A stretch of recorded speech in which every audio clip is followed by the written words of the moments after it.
Initially, my SEO, that agency I joined, I hated it. 10 years ago, I had very bad bike accident in India. I had to leave my job that I was doing. Time is the most valuable thing. Perfection kind of make you slow. Be fast to get your stuff done. One mistake people should stop making in link building. Stop spamming.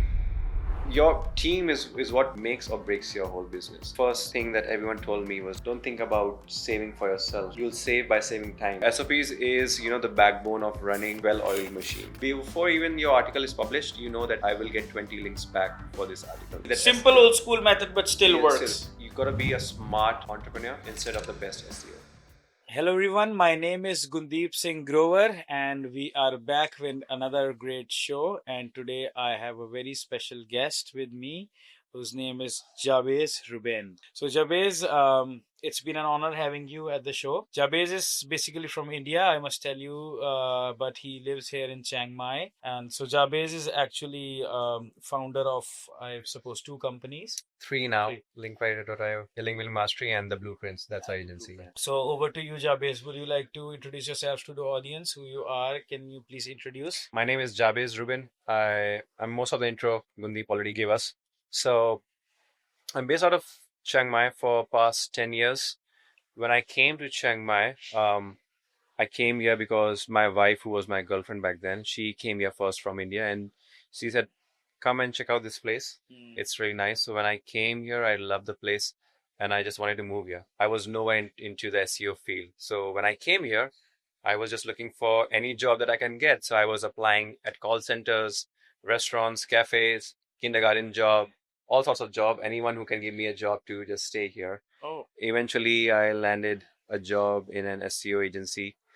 And then from there, I got into the SEO space slowly. Initially, my SEO, that agency I joined, I hated it. I mean, the management was so bad. I was like, I'm never going back again. But then after a short break, I was reached out by Jay Yap from Lead Spring. Said, hey, we have an opening. Why don't you come and join?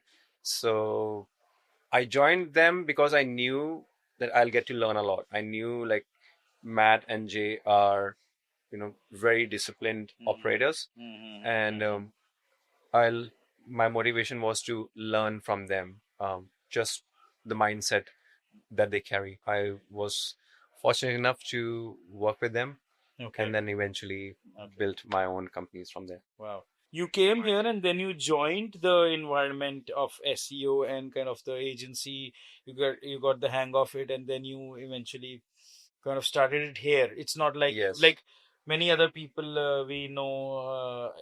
I think one other guy from India is Mukul. You know him, right? And he did SEO and then he came here. I didn't even know that there was an SEO community here. Okay. I mean, before I moved here, which is 10 years ago, and I had just had a very bad bike accident in India. So I was recovering. I had to leave my other job that I was doing. And so when I was recovering, I had to be at my parents' place. A friend of mine just shared an online course. Back in the day, we used to have something called lynda.com. So we had a lot of online courses. I did a basic course of understanding what SEO is. But when I came here, I think I would say my knowledge was pretty basic. Got it. And I didn't even know that there's a SEO community here. Okay, so it was all by chance. All by, Very good. Very by good. God's timing. Good things happen like this. You're running three different ventures, and what is the most amount of time you you giving to what? So what is your kind of schedule, or what is your kind of focus look like when it talks about the So we have three companies right now. The Blueprint, which is our oldest, which is our agency. Okay. Used to be just link building focused. Now it's a full scale SEO agency. And Link Valuator, which is a SaaS, and Link Building Mastery, which is our events thing. Main focus right now is just building the brand. I mean, building personal brand, and from there building the brand for my company. So we continue to grow as a business, and that's where I spend most of the time. Even the events that we do, Link Building Mastery. That's what I enjoy doing. It's in a way helps us build the brand, us get the word out, the recognition for our agency. But the operations, the agency, everything is, I have a team, I have a CEO who takes care of it. So, and that's why I'm able to do what I really like enjoying doing. So let's talk about that more then. Okay. I can get an idea that link building mastery is people really like it, first of all. Now let's talk about two, three different perspectives. We'll go one by one, okay? Sure. We'll talk about the event and like how the management and how do you plan that stuff. Second, we'll talk about the content of it, like which is actually link building. And third, we'll associate with this with branding and personal branding, okay? Absolutely. I think first of all, let's talk about link building from this, the second element we've picked. So why link building mastery was something you would be doing and you are doing? So backstory, 3 years ago, 2023, 5 agency owners, Julian Goldie, Alejandro from Get Me Links, SEO Jesus, and one more guy from weoutreach.com, and me. 5 of us, we just decided to do a small mastermind day. Okay. So private mastermind day during the CMSEO week. Okay. And we really enjoyed it. Like all of us were each other's competitors, and we just spent the whole day helping each other's with each other's problems, giving solutions of how to grow. We all loved it. And so next year, 2024, I decided, okay, let's make it 10 to 15 people. Let's invite more people, and maybe a couple of agency guys can give a small presentation as well. So I've always liked doing like meetups or anything at a good venue. So I was venue hunting. I found a really nice place, and I posted a photo. I think mostly you do it yellow. No, we do it. There's another hotel here called Melia. Okay. So we do it there. Okay. So we found that. So when I posted the venue, a lot of people started asking about it and showed interest. So as I said, we were planning for 10 or 15. So in 2024, we had around 70 people that showed up. Okay. So because more people were coming, then we got more speakers. We had more speakers, and sponsors came. So it kind of became a mini event by, you can say, by accident, or because it was not planned. Okay. Then right after that event, some of the sponsors said, anywhere you go, we want to sponsor all your future events. Wow. Then we said, whoa, if you are really showing that confidence, let's do one in London, right? Just to create. And when was this? In June. Oh, June last year. This year. Oh, this year. This year. Okay. So we did in June in London, right in heart of London, right next to the Big Ben, and yeah. And, was it the SEO conference like near that when we? No. Okay, it was completely Yeah, solo. June was completely solo. Congratulations on making Thank that. you. Yeah, we had some really good speakers like Nathan Gotch, and some really prominent speakers came, and then we did here again, and this year we had around 100 people. Yeah, this year it was a hype. Yes, and we also we open the networking event to everyone, so okay, that's helps people like those who are not able to attend link building mastery. Gives them an idea, okay, what kind of vibe we are setting, what kind of networking we are setting. So we get a lot of, like, this year we had around 280 people for the networking party. So because I just landed and it Yes. was evening and I just came. Yeah. Right. So that's the backstory of how link building mastery came into existence. Okay. And I don't want to create another competing SEO event. Yeah. Just wanted to stick to a niche event, Micro small, niche. yeah. And that's why we continue to do that. Perfect. Now let's associate with the benefits of getting this kind of event into the play. And have you seen any benefits of hosting the event in terms of your personal branding? Of course, just explain. Let's talk about how. Let's get into it. Events has been one of our best tactics for personal branding. So first of all, when we start, like, this whole thing came in 2024, that okay, now we have to do a slightly bigger event now because people are showing interest. Then I had to get, first of all, active to be able to even sell tickets, because for the longest time I didn't want to be in front of camera. I didn't want to post. So you're kind of an introvert. Yeah, I'm an absolute introvert. Okay. So I didn't want to put myself out there, but to sell tickets, to get the name out, I had no choice but to start becoming active and put myself out there. That was a good push. But then when link building mastery started happening, first of all my competitors were coming. on stage. Of course. Yeah. So, and then they start posting about the event. Attendees start posting about the event.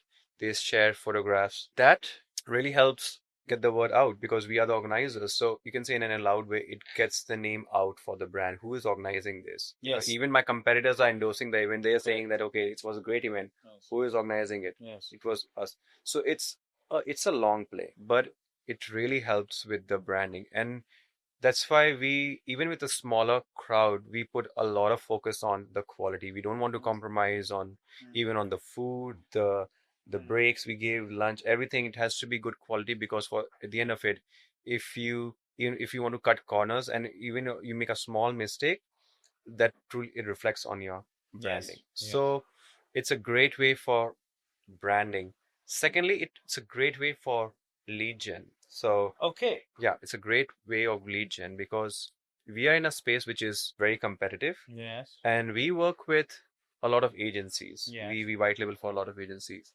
And landing in the inboxes, being able to get on call with them, it's hard. Yes. So if you reach out to agencies saying that, hey, I want to sell you backlinks or I want to help you with SEO service, you're never gonna get a reply. But if you send them a message, say, hey, I'm doing a conference, would love to have you there. Yeah.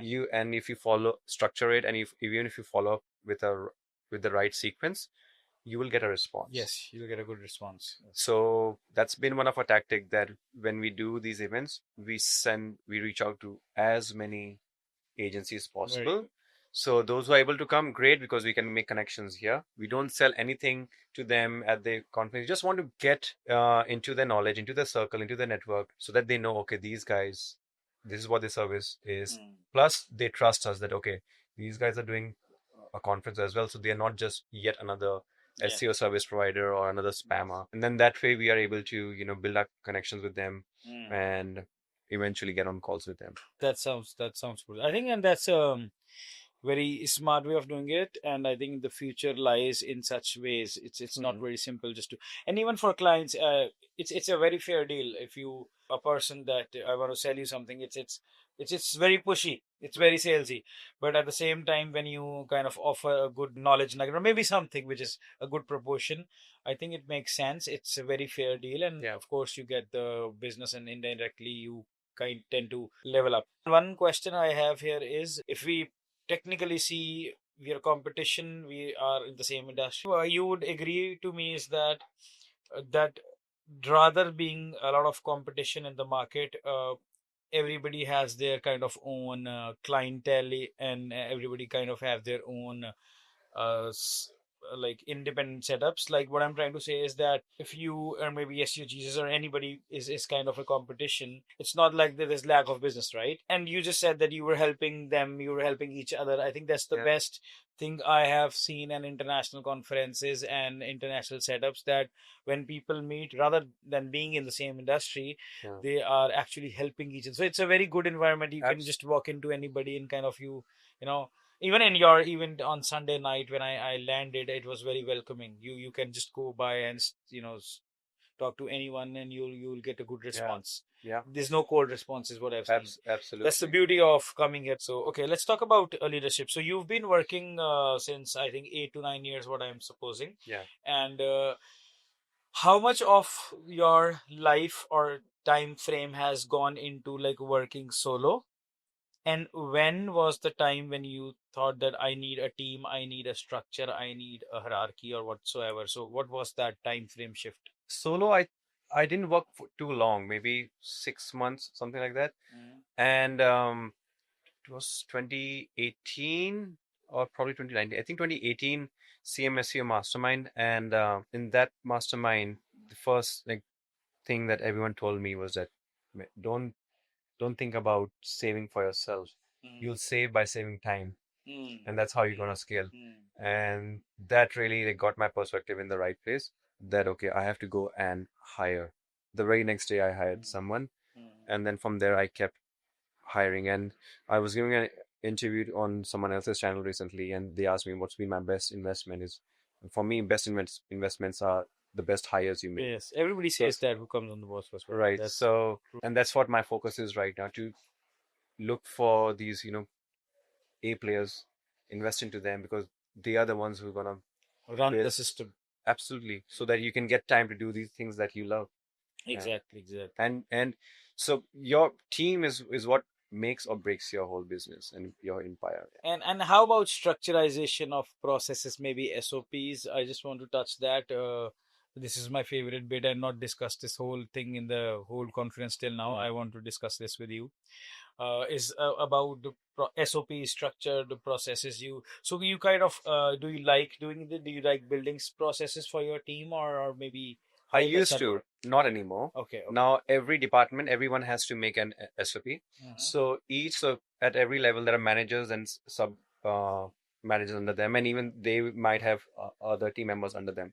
So everyone has to make the SOP. So we create a library of SOPs for each process, each section, and so anytime a new hire comes in, like a new employee comes in, they have to go through those SOPs, and they give us feedback as well, that if the certain section was not clear to Okay. them, Okay. then the one who created those SOPs has to improve that So kind of feedback loop. yeah. Yeah. So we recently started investing into automations are basically a translation of your SOPs. So without SOPs, automations are not going to work. And like I work with this guy Moody as well, and now we have in-house guys to do automations.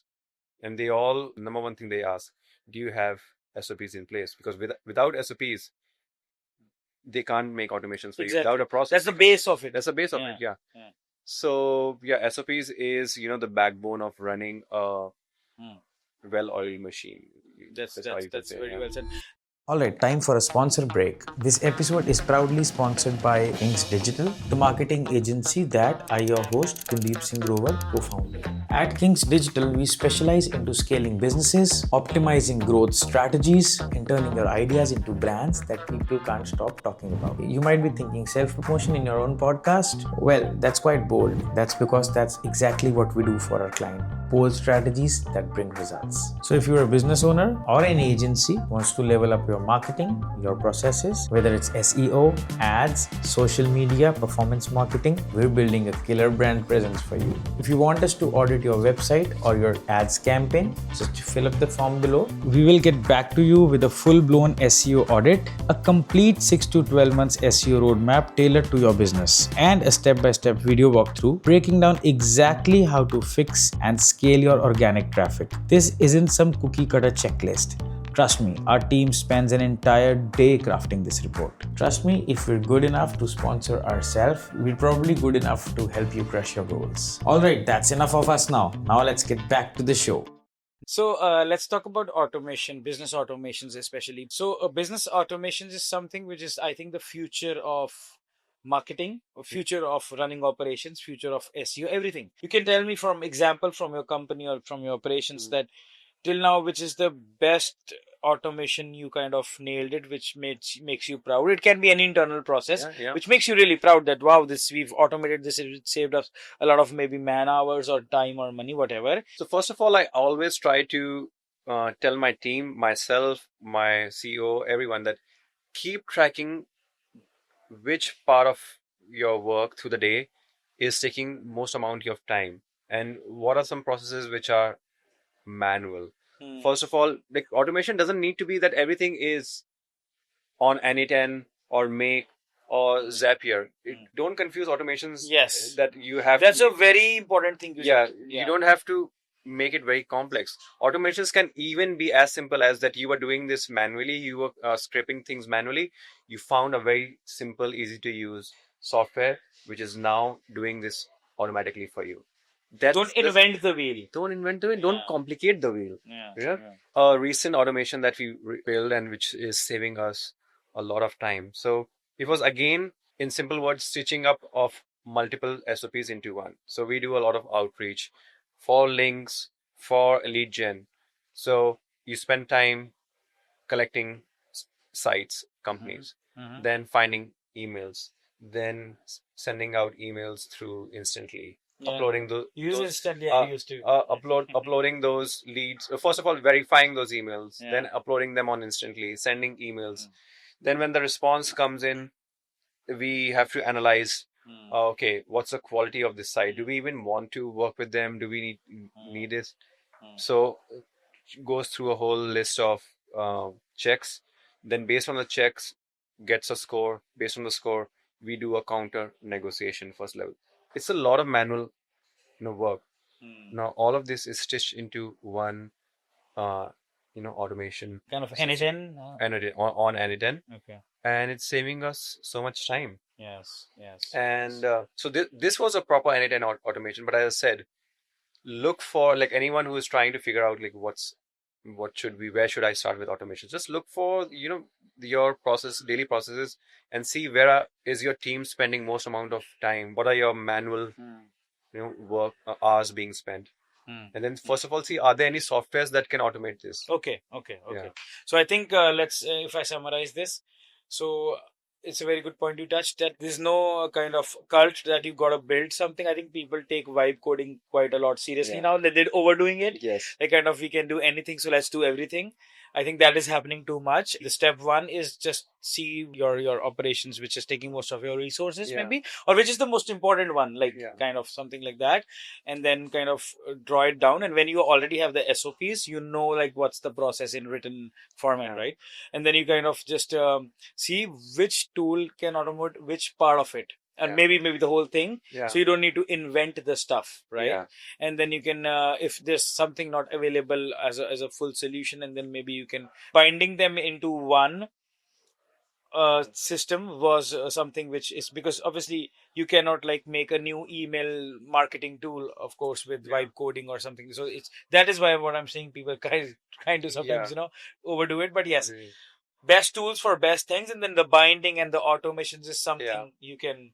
And if there's already a solution, maybe a make.com kind of solution to it, then just use it. Yes. And if you kind of you are doing it at scale, then we have to see that if we are on scale, if we are on this level, that we need to do better costs on this, then maybe build it, because to save costs, but you need to hit that sweet spot, like kind of investing that kind of money in the building of the product or stuff, so that it can be actually saving you money later. So for example, what I'm trying to say is, if sending maybe 100 or 50 emails in a month or in a week, so just 400 emails in a month. So for that, I don't think you need your own stuff. You can just use the tools and You can use APIs. Correct. You can use APIs. Yeah. And that's what I said, that be smart. You don't have to be Yes. reinvent the wheel and spend so much time. You have to play it smart, and also be fast to get your stuff done. For example, we do a lot of scraping. We first thought of, let's make our own crawler, let's make our own scraper. But then it's so complicated and more time consuming. So we just use scraping APIs, different APIs to scrape data, and it's fast because our team gets into the work faster. And then once this is working fine, once we have time, we can then start building our own scraper as well. But look for APIs, look for simpler solutions to get the work started first. Then you start building more. Another good thing with these automations are that you can keep building more and more add-ons to these. But first build your core, get started. Don't try to make the perfect machine right away. Yeah. I think perfection sometimes kind of make you slow. Oh, for sure. Yeah. I believe that. So I was the same guy. Then I kind of shifted that. Let's bring it up. Let's do this. Then we'll see what happens. And then obviously that works more now. That works more now. Then we are building more with that. Do you think businesses, freelancers, agencies, or solo entrepreneurs do really need to focus more on automations than actually skills? Like, for example, the main core is like, if I'm an SEO, people tend to like do more like, I want to know this in SEO, I want to do this in SEO. Do you think that the time should be deviated towards also learning or getting a hang of automations? Is it the future? Is it going to be a thing? All right, so this is how I do most of my work or business. Like, I don't get into the technical side of things much. I don't like, because again, if I get into being the guy inventing the wheel and creating the whole system, it will take a lot of time for me to figure out. So what the approach that I suggest everyone, if you're feeling overwhelmed that, I have to learn, I have to catch up, and also like your expertise is probably growing the business. Correct. You don't want to spend time Correct. figuring out automations, AI. Yes. Book a consultation with an automations expert. Book a consultation with an AI agent Okay. creator Okay. expert, Okay. Okay. and give them your workflow and see what they suggest. Okay. See what they suggest, and from there you plan out. Okay. They'll probably give you homework. First of all, you might even know, you won't know that there are certain processes that can be automated, Yeah, or there are yes. certain things that it's better. That's the main problem, I think. Right. So this is how we started off as well. That I sat with an expert, just gave him a full rundown of okay what we are doing, Okay. and then we were able to figure out okay this part we can automate, and then the other things we'll add on later. Yeah. But so for business owners, that's what I would suggest. Don't worry about having to catch up, learn, and then figure things out on your own. Save time, because for you, time is the most important thing. Time is the most valuable thing. So just book 1 hour consultation, or as much time you want. Consultation with an automation expert. Give him him or her the rundown of your business, your daily processes, and let them suggest. Okay. And it will also start giving you ideas. Then it will Yes. give you idea. Once you make You'll have third-person perspective. yeah, once you get one idea of an automations, then you will be able to see, oh, this is something I can also automate now. This is something I can also automate now. Same I do suggest for SEO as well. Like, don't try to reinvent the thing. Just hire a good consultant for technical SEO. Hire a good consultant on page. Yeah. I think this is something, what you just said, many people should actually follow and correct could do their course correction in. Like, we want to wear many hats. It's a human nature. Even I would like to, my first thing would, let me learn. But you got to draw the line. Yeah. Like, you got to make sure that, dude, you can just hire someone and save your time. And if you want to eat the best chicken, Yeah. you just don't want to make it and eat. You go to the best restaurant. Yeah. Very simple, right? Yeah. So you're doing the same thing. You're telling the same thing, and I think this makes more sense. Yeah. Just rather than obviously get a hang of it, because you need a discussion point. You need that much kind of an understanding so that you can come on the same point, or maybe you just can't like act like a fool in front of an expert, so that there's something obviously. But let him do the work. Let him do the magic. Now let's touch the link building. Okay, my favorite part, and I think you're the best guy to explain. What is kind of low cost link building according to you, and does it work? Does that work today? If you're saying that you don't want to spend a lot but still get quality links, this is what I would do. I'm assuming that you have not done any link building in the past. So first of all, you build your citations clearly, all your profiles, all your citations, build them with correct information. Just post a link insertions. Most of the time you will end up paying a lot. Okay. You can reach out to quality blogs, offer them an angle that, hey, I'm going to write a supporting article. Don't say I'm going to write this post. Just say I'm going to write a supporting article for this art piece that is already on your site. So it adds additional value and increases chance of ranking further. So that way they'll see that simple old school method, but still works. Yes. Very hard though, because every webmaster knows that I can get paid for this, right? Yes. So it's going to work really hard. You got to play the numbers game. It's the bulk game. The other thing that you can do is for free link building, you can do image outreach. So you create images in your niche, and then you post them on free image posting sites like Unsplash, Pexels, Pixabay. Oh, okay. As many as you can find. Make sure they are high quality images. Make sure they are in landscape mode, because these kind of images then get picked up by bloggers who just want to easily get an image for their blog. I think so that it takes time. You have to publish. You have to keep publishing and let it sit for 6-7 months. I think back in the day, infographic. It used to be infographic. Yeah. But you over here, you don't have to even do the outreach. Right, like initially. Yeah, Unsplash is a good idea. Yeah, so infographic used to be like you create an infographic and then you're reaching out to get. Yes. So, old school, very old school. So this one, what you can do is, as I said, you'll let it sit, and after 7-8 months, you'll see these are sites that you do a reverse image search, and then you can track who is using your image, and then you will be able to reach out to them politely, saying that, hey, would you mind giving me a... Nice, you can't be aggressive. So that's one way of getting really good quality links for free, and it will continue coming as the time passes, because with time more and more bloggers will start using your image, and then you can just reach out to them and ask for image credits.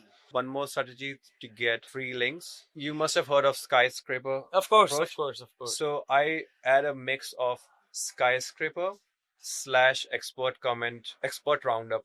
Oh, okay, roundups. So what it look like is you create a real detailed, updated article on a trending topic that previously got a lot of backlinks, you know, and you do your research on Ahrefs or SEMrush to see if articles around this topic got a lot of backlinks, which means, these kind of articles, it can be a data set or it can be, something deep research, but you need to see if articles around that topic got a lot of backlinks or not.